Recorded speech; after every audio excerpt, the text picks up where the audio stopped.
Hello and welcome to our one problem we have for today. As I said on Blackboard, since we had so many problems on Tuesday, I figured, if this was a real in-person class, no way we would have got through all those in one day. We'd probably have to split it into 2 days. So I'm just going to have one extra problem for today that talks about Graham's law of effusion.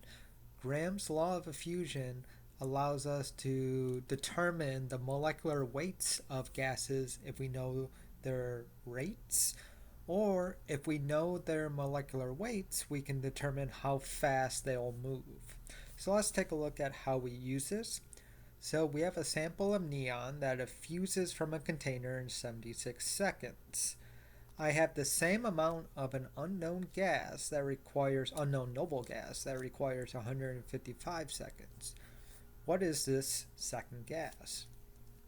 Now, Graham's law of effusion says rate of gas 1 divided by rate of gas 2 equals the square root of the molecular weight of gas 2 divided by molecular weight of gas 1. Now, rate means time per distance. However, in our problem, we only have time.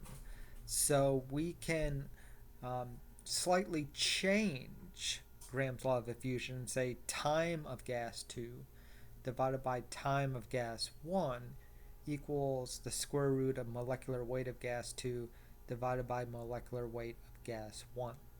So we look at the gases we're working with from our problem. Neon has a fusion rate of 76 seconds, and from the periodic table it has a molecular weight of 20.197.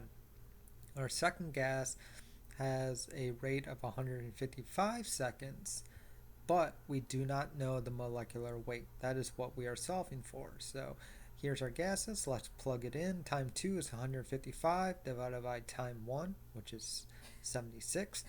And it doesn't matter which gas you call gas 1 or gas 2. I'm just calling neon gas 1. You would get the same exact answer if you switch gas 1 and gas 2 around, as long as you remain constant. So this equals the square root of the molecular weight of gas 2 divided by molecular weight of gas 1, which is neon.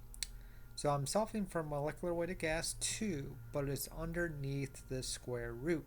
So to get rid of that, I need to square each side. And I get 4.16 equal to molecular weight of gas 2 divided by molecular weight of gas 1. Multiply each side by the molecular weight of gas 1, and you get 84.01 is the weight of gas 2. If we look at our periodic table, we are looking for noble gases. Noble gases are the very last column of the periodic table, and we're looking for a gas that is close to 84. We find that krypton is 83.8, so that's very close, so this unknown gas is probably krypton. And that's all for today. As always, if you have questions about anything, please do not hesitate to reach out.